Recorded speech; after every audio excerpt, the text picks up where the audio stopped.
Imagine you could step inside the minds of Canada's healthcare leaders, glimpse their greatest fears, strongest drivers, and what makes them tick. Welcome to Healthcare Changemakers, a podcast where we talk to leaders about the joys and challenges of driving change and working with partners to create the safest healthcare system. Hey listeners, it's Philip and Mark here from HEROC. Hey Mark, how are you doing today? I'm great, Philip. Excited to be bringing our amazing listeners another superb podcast episode. Speaking of our amazing listeners, thank you all for listening to Healthcare Changemakers. It means the world to us.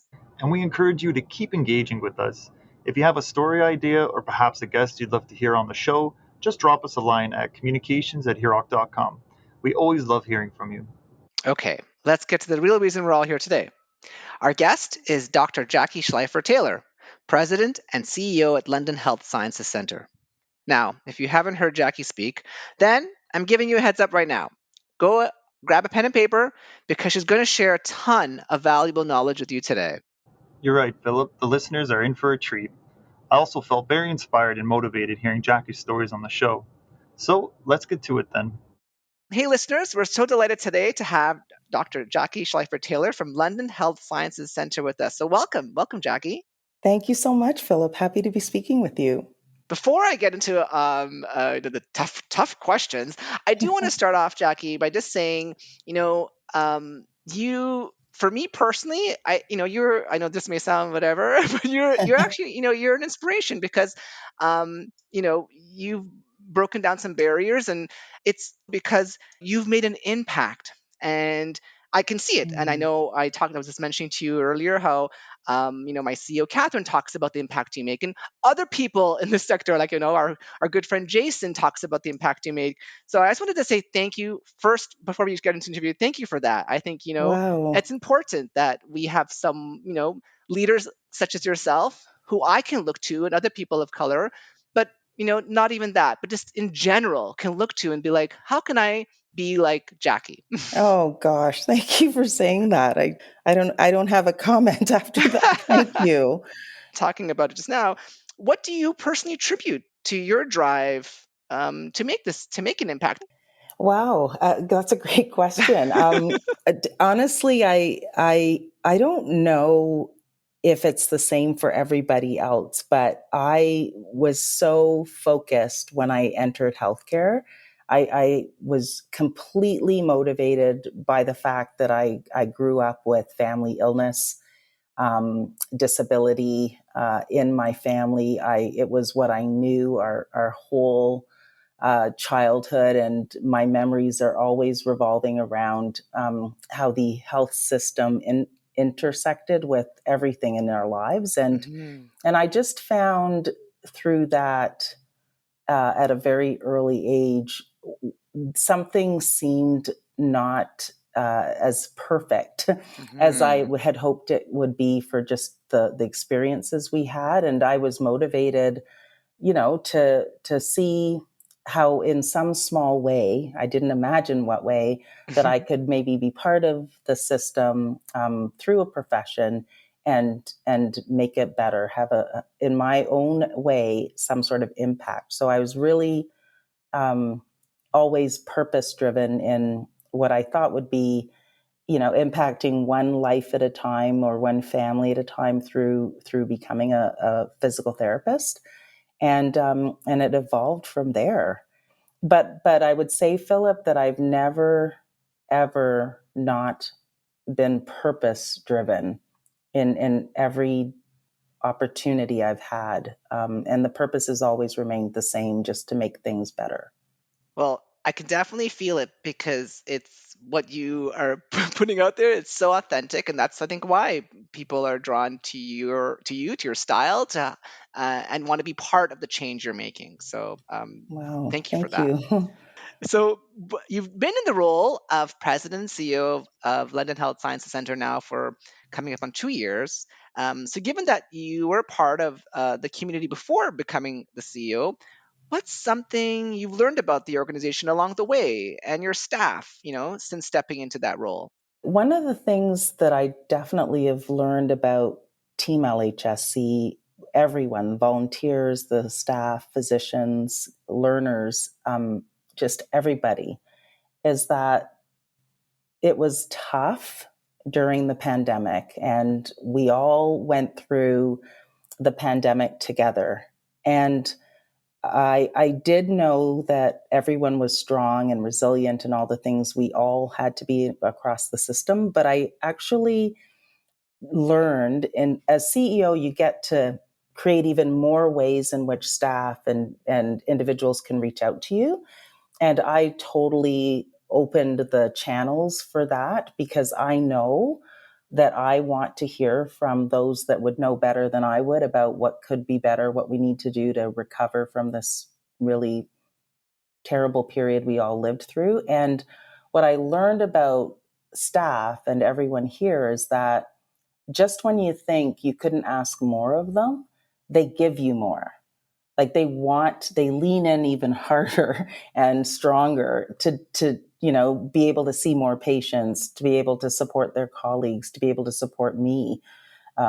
They just have been outstanding. And so when you go up in leadership, it becomes in many ways a lonelier space.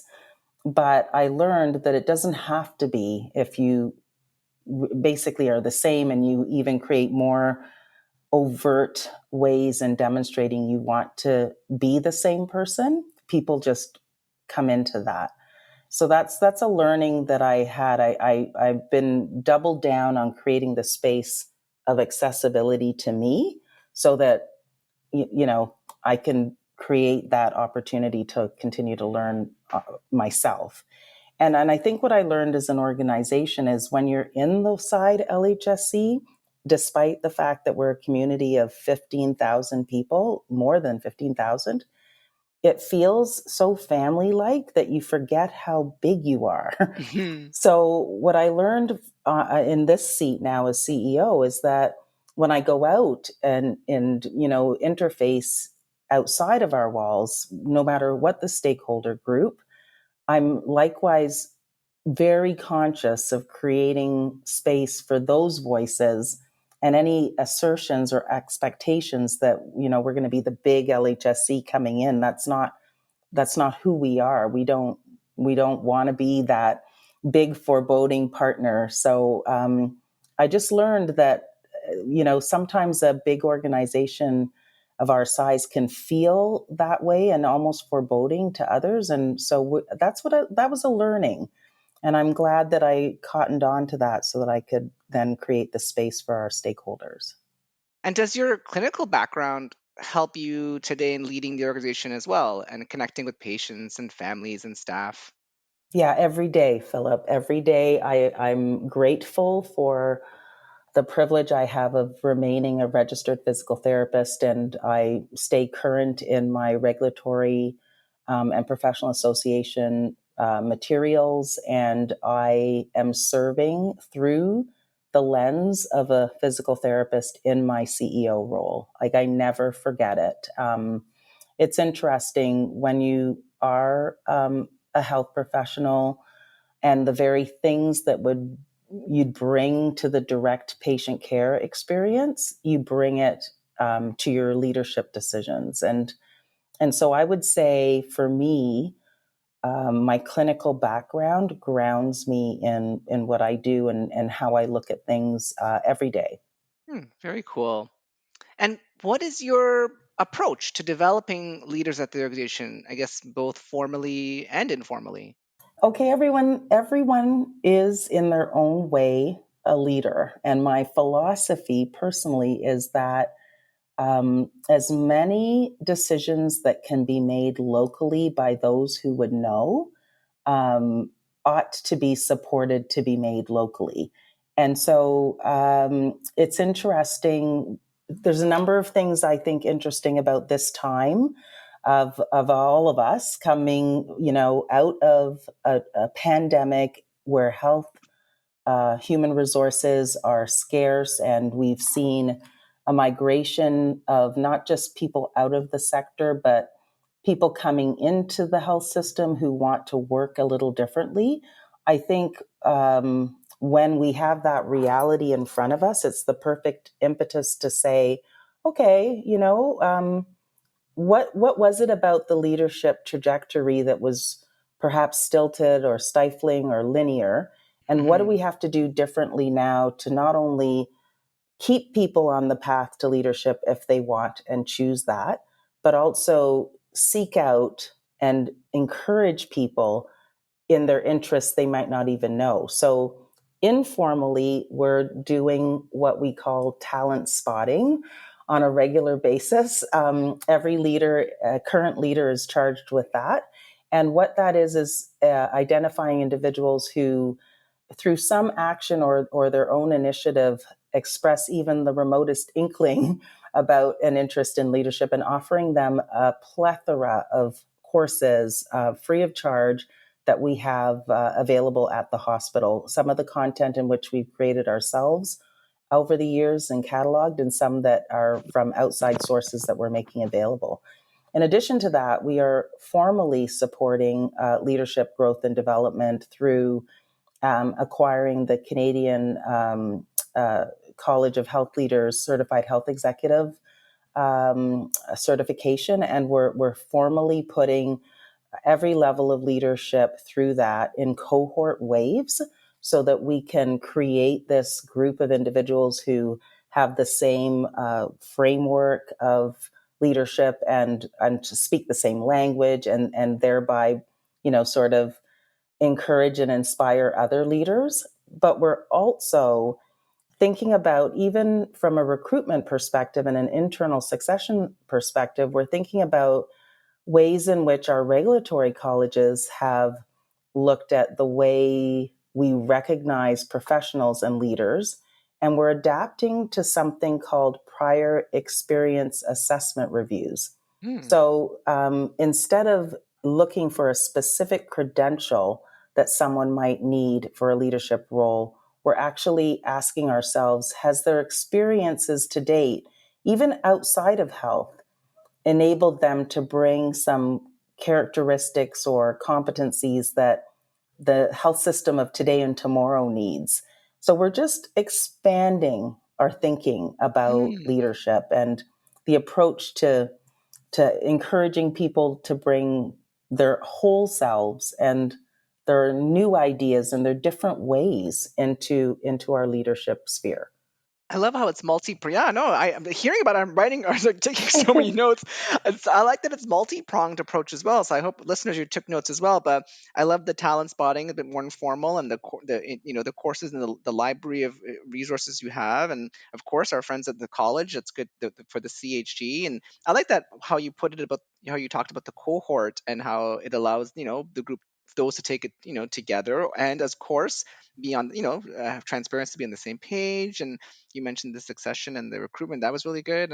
And I loved your last point about the prior experience, because sometimes if you're only looking for a specific I guess credential, or you took this course, you only then are you qualified. But it sounds to me this system you have in place, it looks at those things as well, but it also looks at past experiences and someone's Yeah, career journey, no matter where they were. totally. I think didn't we all learn the stuff we're made of through the pandemic? Didn't we all juggle, family, Yes. friends, neighbors coming together, learning about, things that were way outside of our normal day-to-day scope? I think it's such a lost opportunity if we don't think about what people bring in their lives to the work environment. Yes. I don't think we can think about anything we're doing today in the same way we thought about it 5 years ago.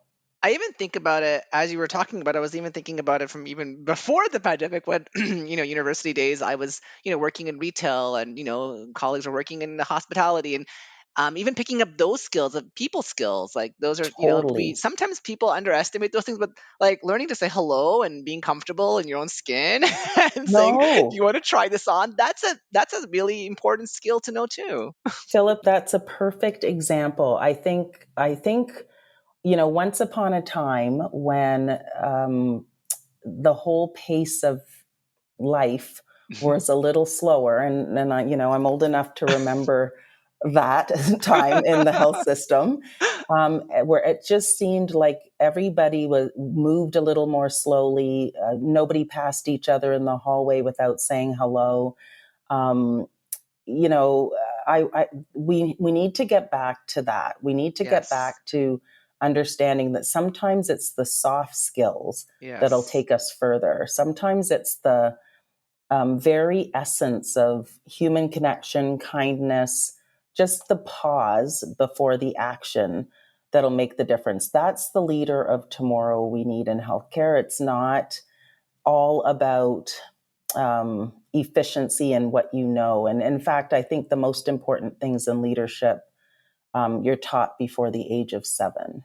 Absolutely. Switch gears a bit. Earlier this year, you were awarded the 2023 YMCA Woman of Excellence Award in Health, Science, and Technology. So it's an amazing accomplishment.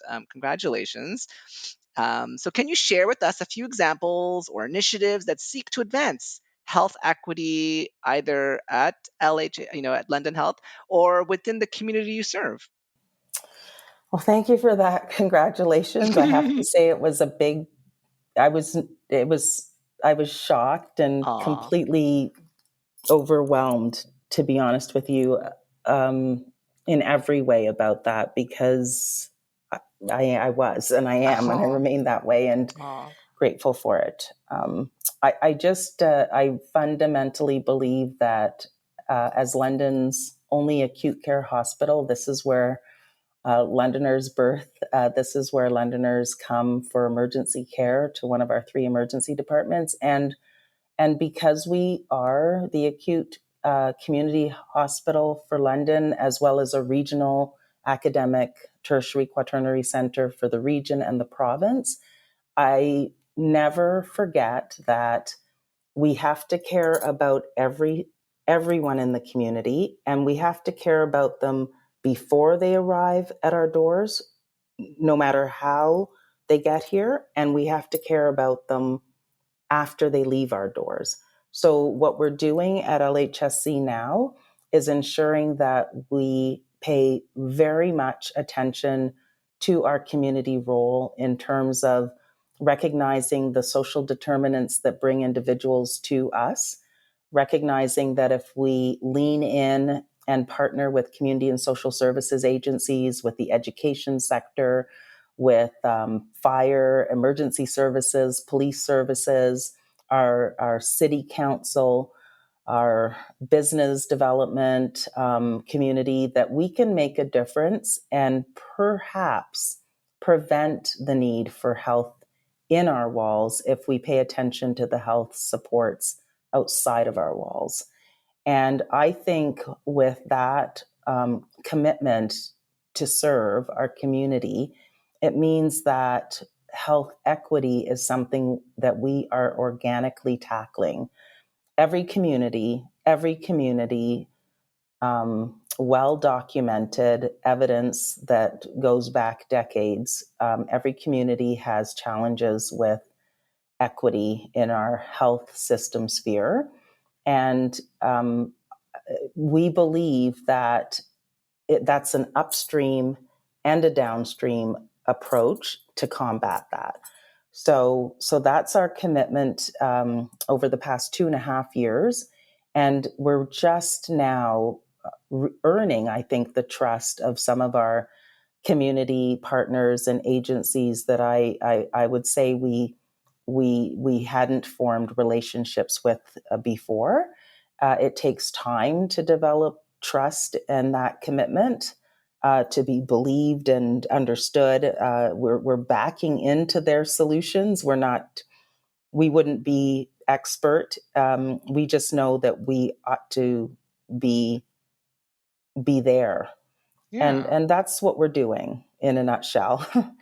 No, that's amazing, and I love the point about you brought the hit the nail with the word commitment. Like I can tell that you and your team are committed to the community, and because of the building of trust, the community is now committed to supporting and being that an engaged partner with you, and that'll definitely have win-win written all over it.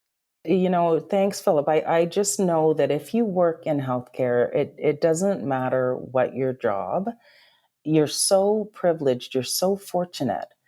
And the duty, I would say, you have because of your good fortune is to look and really see how you can use that privilege in service to others. Like, there's no other commitment that could be greater when you have that privilege of working in the health system, because health does not start at the doors of the hospital. It just doesn't.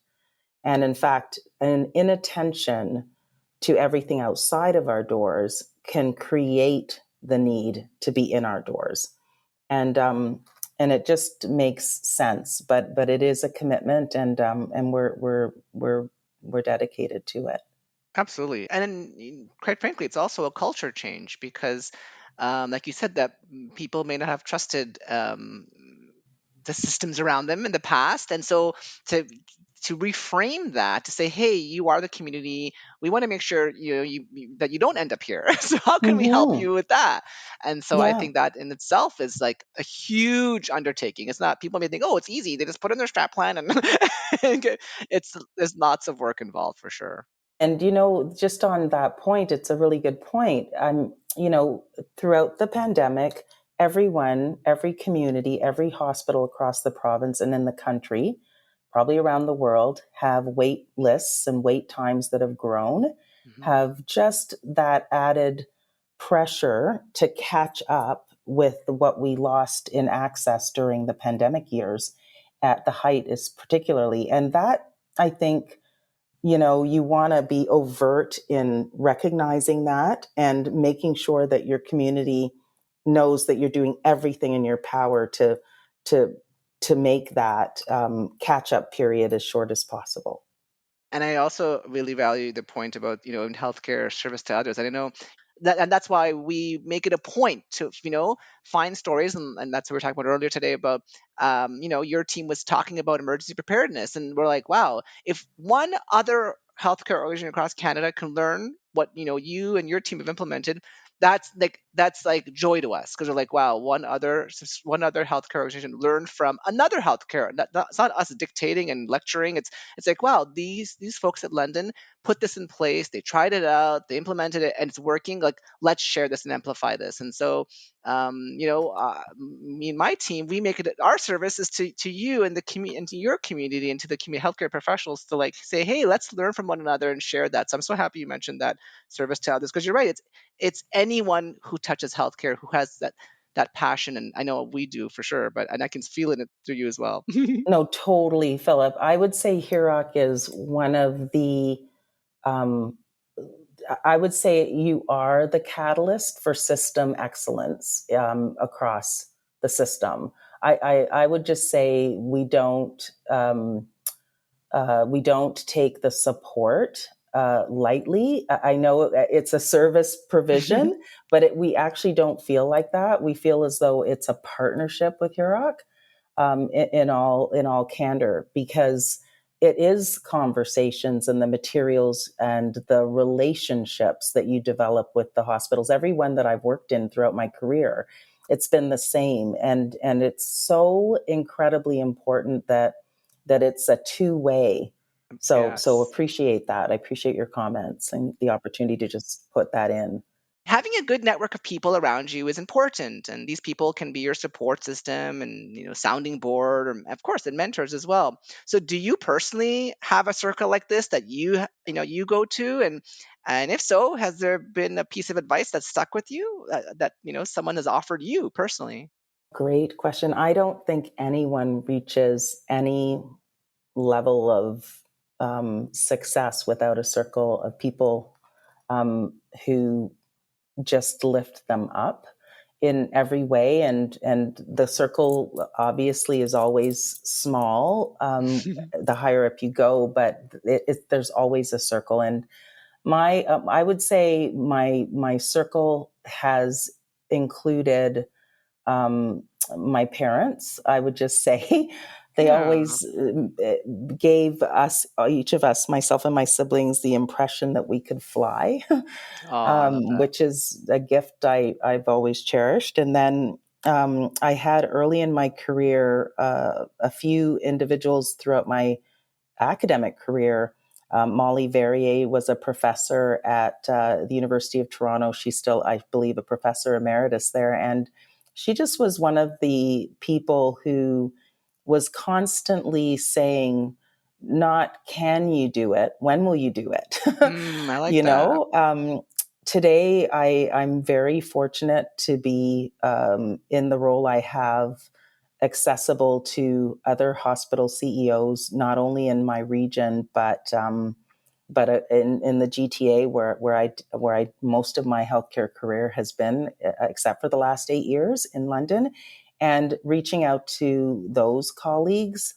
They are so generous in sharing what they know, sharing their learnings. There's not even a moment where they don't think, how do I help? That's been my experience. It's the quick response. How can I help you? So I think I'm not a competitive person. I'm not a competitive person. And I think there's a fallacy about the need to be competitive in leadership. You're Hmm. competing with yourself to do Yeah. better every day, but it's not about competing with others. And I would just say that my experience has been at every level that I've moved to, I've developed new relationships at that level with a handful of people who just have been generous. I was recently reading an article about the importance of having courage to speak up and how it also takes some practice. And that's another reason why I find you as an inspiration.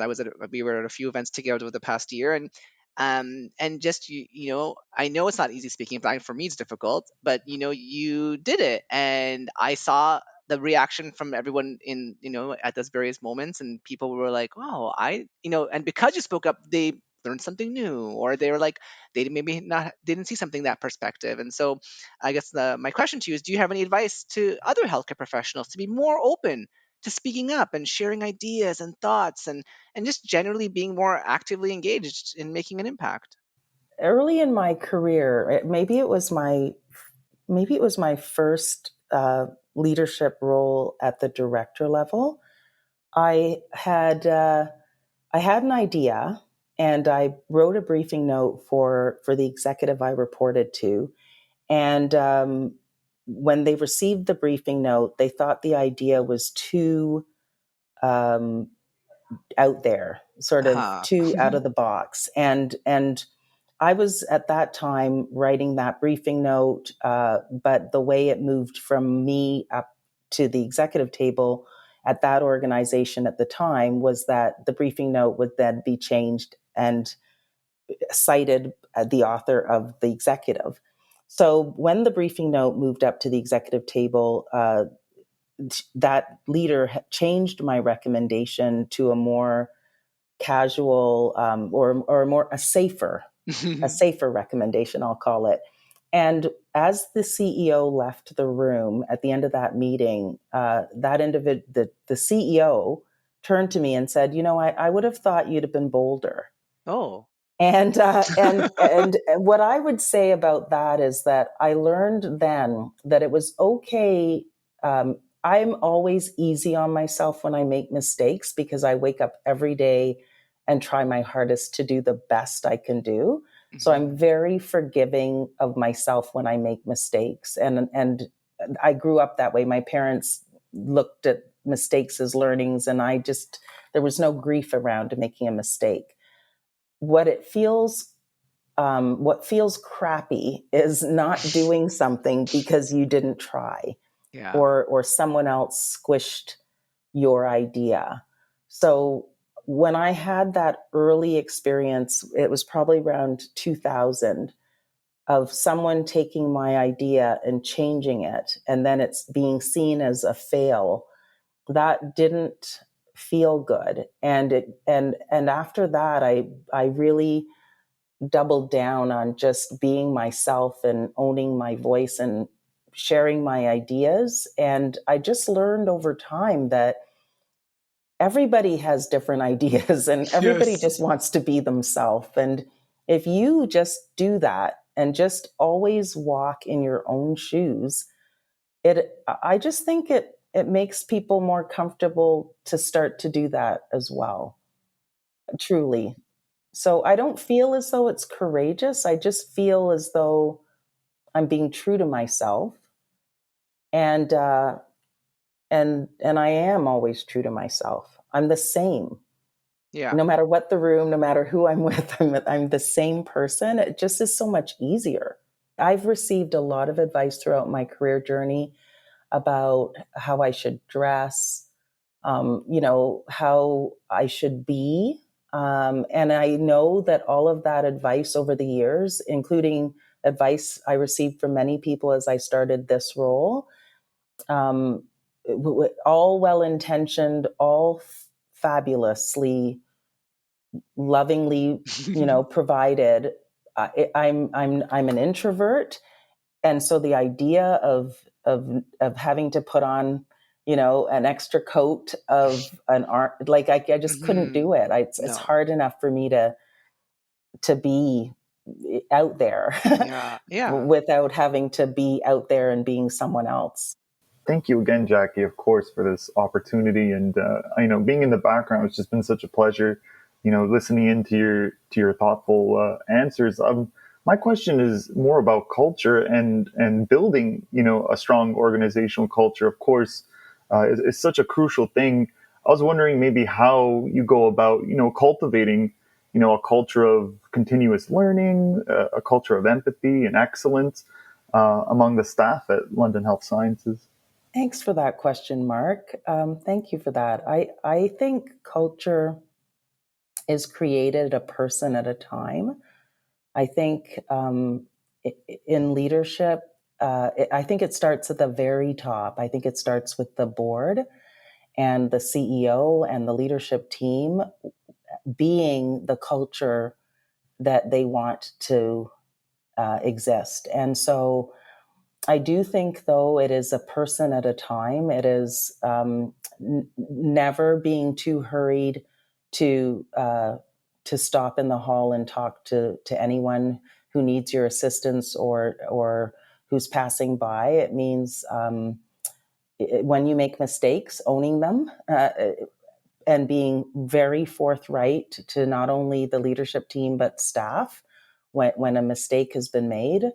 It's being yourself so that others can be themselves. It is completely recognizing the importance of saying what you mean and meaning what you say and following through. It just means one person at a time demonstrating the culture you want to live. And over time, I think that just builds trust. It builds understanding. It builds a lot of,